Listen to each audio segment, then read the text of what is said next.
Well, that sucked.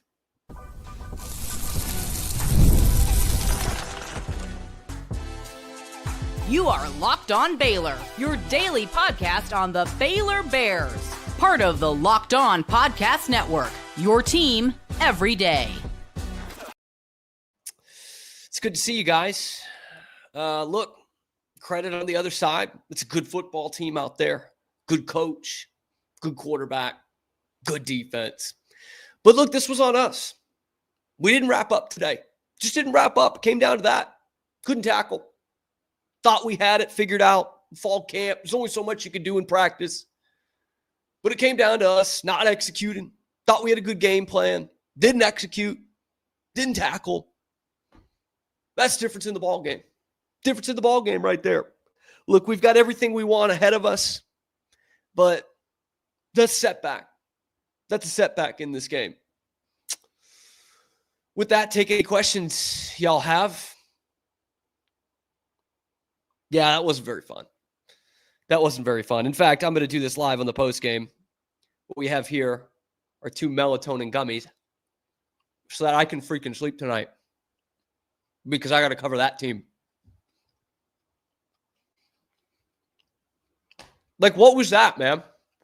What was that? Like, if I told you Cam Coleman was going to have 1 catch in this game, that Jackson Arnold was going to throw for 108 yards in this game, and you had said Baylor was still going to lose by double digits, I would have said, you're crazy. You're crazy. But that's where we're at. For those of you new to it, welcome to the tradition. Anytime Baylor's playing, especially at home, but any kind of game they ever hype up ever, they're not going to win. They're just not going to win. If you get excited about a Baylor football game, there should be a pit in your stomach. Because once you get excited, they're not going to win. Like, it's facts, man. They for the last decade they've taken off 1 year. That was 2021. Sold our soul for 2021. Every other year, when there's ever any kind of hype around a game, you roll out new uniforms, you bring back the chrome helmets. It's a chance to prove yourself against the SEC. You're not going to win. Like, that's what Baylor does. Who said Baylor was going to be more effective running the football? Who was that moron, that idiot? They managed 64 rushing yards in this game. Problem is, they gave up 307, and really that's the game. Like, it's not even a butthurt thing, because I am butthurt for sure. But this is a short show because, like, what else do I need to say? Jackson Arnold and the Auburn Tigers could beat you one way, and you let them do it. Auburn fans should absolutely be happy about this victory. Like, you should never be sad after a victory or even particularly worried. But, like, I don't know if that's going to win many games. Like, that, this for me is more concerning for Baylor than I think it would be of, like, oh, Jackson Arnold's figured it out. Like, that was horrible, man. that was straight up horrible. And I know there are going to be some shouts for the referees. Let's just get that out of the way. I thought the refs did suck in this game. I thought they let both teams get away with a lot. I think they let Baylor's DBs get away with a lot of hand fighting. They let Keaton Thomas stay in the game when he probably shouldn't have been in it after Jackson Arnold gave himself up on a run in the first quarter. But yeah, I mean, they needed a stop on that last real Auburn drive. They got it. And then there was a phantom hold call that keeps the ball in Auburn's hands. There's the bogus holding call that takes back a 51-yard run that sets them up goal to go. I think they do end up scoring on that drive, but it ends up taking an extra 3 or 4 minutes to get there. So, like, that's just the footnote on the referees, SEC crew. I did think it stunk. I thought mostly for both teams, but the big calls at the end of the game definitely went against Baylor. The no face mask call was just ridiculous. I've never seen a more blatant face mask in my life, even in real time. But the story of the game is not that. The story of the game is that Auburn rushed for 6 yards a carry on your home field. And just, let's call it what it was, man. Flat out kicked your ass, man. 10 ways to Sunday. And you finally make it a game. Well, not finally. I mean, it was a game, but you really made it a game at the end of the third quarter when you cut it to 7. and it was probably the best looking drive that Baylor had in the game, and then you give up a touchdown on the ensuing kickoff. Like, this was the LSU game just all over again. Same thing. And what did we say after that game? Well, the refs took 2 touchdowns off the board, which were true, and 1.5 of them should have been legit. One of them definitely was. One of them, But LSU kicked their ass the whole game. And that's what Auburn's rushing attack did in this game. And Jackie Marshall goes out early. Carl Williams did not play in this game, but I'm sorry. Even with 2 good run stuffers out of there, you can't give up 300 on your home field. And that's where we have to have questions about Dave Aranda. We have to. And I was drinking the Kool-Aid. I was hyping it up after that win streak to end last season. I really believed that Dave Aranda had brought in the pieces, that he was going to change this defense. I fell for that stupid friggin' Ross Dellinger article the other day that says he's going to disguise stuff. He's going to make Jackson Arnold think. He didn't make it. Jackson Arnold didn't have a thought all night. He didn't need to. He didn't need to. You didn't make him throw the ball, beat you with his arm one damn time, man. That's what's so frustrating. Instead of tying one arm behind his back, you just tied both your own arms behind yours. What a joke, man. What a joke. Like, 307 rushing yards, man. Just brutal. Just absolutely brutal. I mean, what else is there to say but that? Like, you're not gonna win 9-10 games if that's the run defense you have. If that's the defense you have in general. Which, by the way, again, secondary did not kill them in this game. In fact, I thought the secondary played well. I mean, I don't have superlative. Well, I don't have enough superlatives because I can't swear on this channel, or else it would just be all night, man. 300 yards on the ground. I mean, someone asked it on Twitter during the game, like, what is Dave Aranda good at? And I'm starting to question that again. Like, everything was in place for him this year as a whole team, but specifically as that defense that he's running.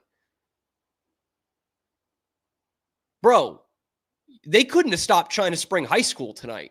Like, that was atrocious. Absolutely atrocious. You had the advantage at quarterback and running back, and both those positions outplayed you in this game. Both of them. I don't know what else to say, man. There's 500 comments. Even if I wanted to, I can't keep up with all that. So I'm just going to try and hit some of the high points here. I saw a lot of scam Stewart before we get on. I do think that's funny. I like that. I'm honored at that. But in terms of a positive, if you're looking for a positive, Michael Trigg was good. And I had some Auburn fans tell me on social media and probably in this comment section, hey, you're right about Michael Trigg. That and the melatonin is going to help me sleep tonight. Okay. That's going to help me. It didn't help Baylor. And Trigg was great. I mean, he dropped the touchdown pass right before halftime. That would have completely changed the complexion of the game. It would have been 17-17 at halftime. And he dropped the touchdown pass at the end of the game where, everyone's like, oh, why didn't Baylor just go for the first down there? I mean, they had already dug themselves the grave. Why on earth did it take them 40 seconds with under 2 minutes to go, down 2 touchdowns to run that play? I woke up the neighborhood, man. I was screaming, like, what are you doing? You're down 2 touchdowns. So at that point, why not throw to the end zone? You've already dug yourself a grave. I don't know. I got to double check the stats here. I think Baylor's only negative play that they forced on defense. Yep, correct. The only negative play they forced on defense was the Jackson Arnold backward pass that somehow they didn't recover at the end of the second quarter. That was the only TFL they had in the game, was touching a guy 14 yards back after Auburn's quarterback just threw it to nobody. That was the only TFL they had. That was an embarrassment defensively. An embarrassment. And if they don't get mightily better, they are going to get cooked by the quarterbacks in this league. Some of whom are better than Jackson Arnold, but Jackson Arnold had himself a day today on the ground. Had himself an absolute day. You can't take that away from him. I mean, their leading rusher at 137 yards and 2 touchdowns on the ground. That last touchdown, only my dog can back this up. But at 4th and 1, as soon as they were going for it, I said, there's no other play here. This is a touchdown run by the quarterback. Put 10 in the box. Everyone on the planet knows that Jackson Arnold's running it, except for Dave Aranda and the 11 guys he has on the field. That's what's really frustrating. That's what's really, really frustrating about this game. Not much else really to go through on the notes. Like I don't know that Auburn dominated the game in all facets for the whole game, but certainly most of the first quarter and pretty much the entirety of the second quarter, they dominated in all facets. And then the rest of the game, they dominated on the ground, which is what they needed. I couldn't believe, by the way, them actually passing the ball at all in the second half. And I tweeted it from the Locked On account. I know what you Auburn fans have been saying now. Like, I get it. Some of you have said, like, this offense should be better. Jackson Arnold's actually good. But Hugh Freeze could like lose a game by himself. Like this sometimes they don't even get stopped. They just stop themselves. That's what they were doing in the third quarter of that game. They punted twice. Both of them were illegal formations. And Hugh Freeze ended that drive, the second punt in the third quarter, when it was a 7-point game, with back-to-back passes for some reason. After rushes of 4, 9, 3, 9, and 6, they went with 2 passes and then punted in plus territory.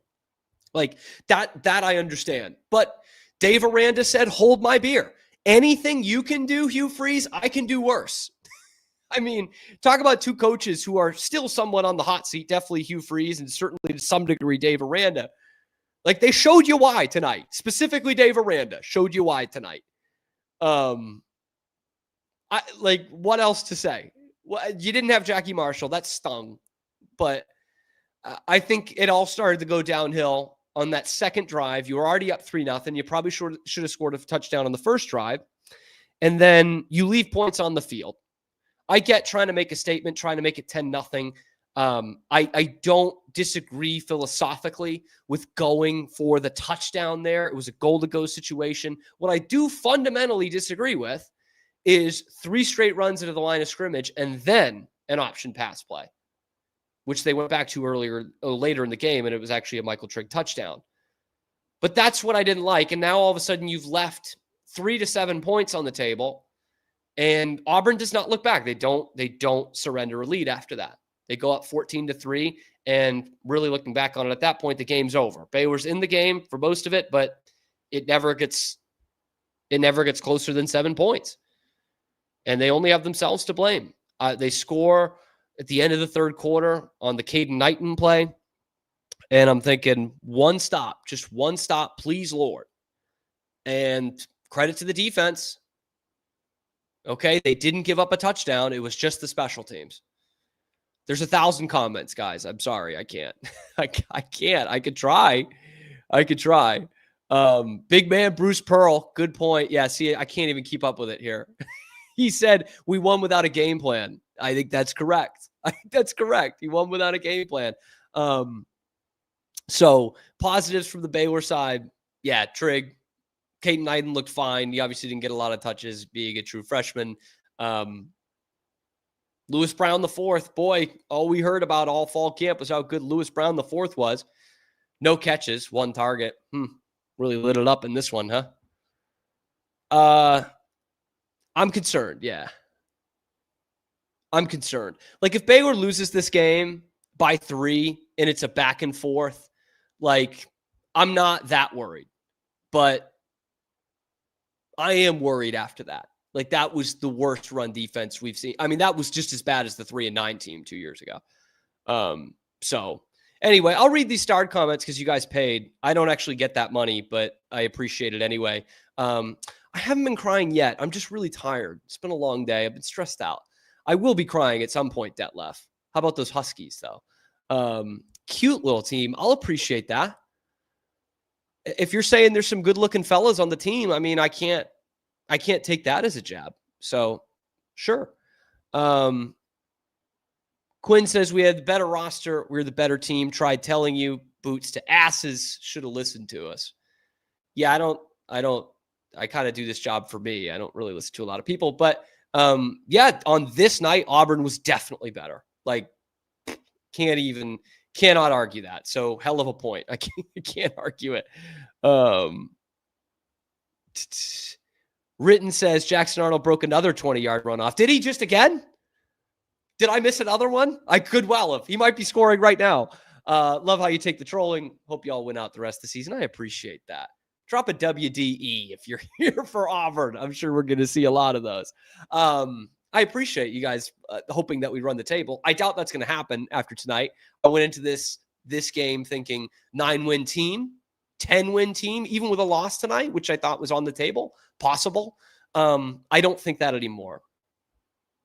I kind of change day to day, but I don't know. I can't see a 10-win team with this kind of defense. Again, no shade to Auburn. You guys kicked our butts tonight. But I don't think that was like a really stellar Hugh Freeze. I mean, I guess it is a stellar Hugh Freeze game plan. He knew that Baylor couldn't stop the run, I guess. I just don't know how many times you're going to score 38 in the SEC doing that. But tonight, it absolutely worked. If it ain't broke, do not fix it. And it was broke for Baylor. It was broke for Baylor. It was not for Auburn. Tanner says Trigg is going to win a lot of games for y'all. I hope so. I hope so, man. I mean, he was electric tonight. Like he was the one guy Auburn really couldn't cover. Well, Cole Wilson had himself a night too. I think he was still the leading receiver. Couldn't cover him either. I mean, it didn't end up. I mean, they kept him at arm's length the whole game. But yeah, Cole Wilson, 134 yards. And Trigg, matchup nightmare, man. 7 for 99. Again, couple of big drops. They only have him listed as 1, but that's Baylor stats. By the way, Baylor's going to love this. Like some of you Auburn fans might hate me. Baylor, like in general, hates me. And so they love that tens of thousands of Auburn fans are going to be able to dump on me online. Like they just love that. I do appreciate the commitment to the bit on Baylor's side, that they're like, you know what? We like winning, but we really like Cam Stewart getting dumped on more. So that's what's happened tonight. I'm sorry. You could take this as being a sore loser. I just don't have much else to say. 307 rushing yards to 64. That's the whole story right there. We can get down into some of the situationals, but like that's it. Baylor has more total yards. They quadruple them basically in passing yards. Some of that is loser passing yards, but it's not like they were down 28 or 21 even. It was 14 and it was 7. Sawyer Robertson kept them in the game. Let's talk about Sawyer for a second, actually. I don't think he was as bad as some of the numbers point out. I don't think he was at his sharpest today. He was banged up for sure. I mean, he stayed in the game, so that's not an excuse. But he got knocked around, man. On the second drive of the game, he took a huge hit right to the midsection. From Woodyard. Is that it? Woodyard? Just nailed him. And I think he was shaken up after that. He hit his hand on a helmet, the follow through. That's always bad news for a quarterback. He got sandwiched in another one where he kind of buckled underneath. And it reminded me of Mike Winchell in Friday Night Lights, where he's like, I'm all right. Like that's what it felt like. I thought for a second we would see old Auburn friend Walker White in this game.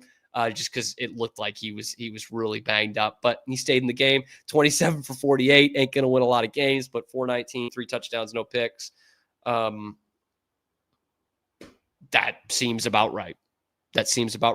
And I said in this game, Lewis Brown did have one catch on 3 targets.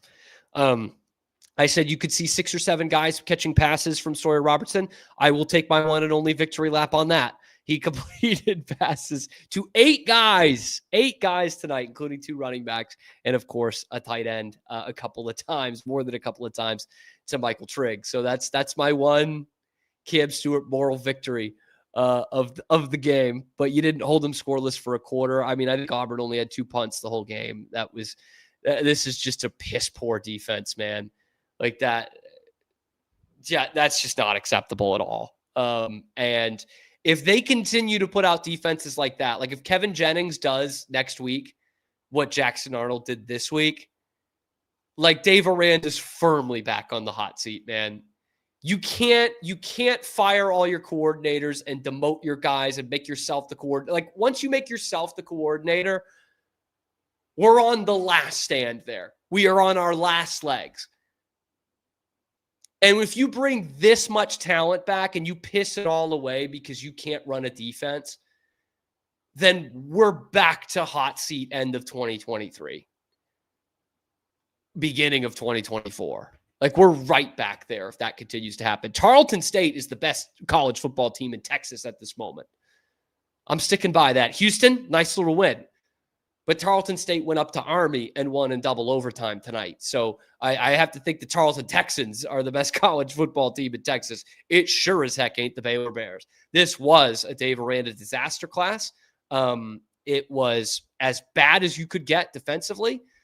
Like as bad as any defensive output they put out in the 3-9 season 2 years ago. And if it continues like this, then this is going to be a long season. This is going to be a very disappointing season if it continues like this. All in all, offense did their job.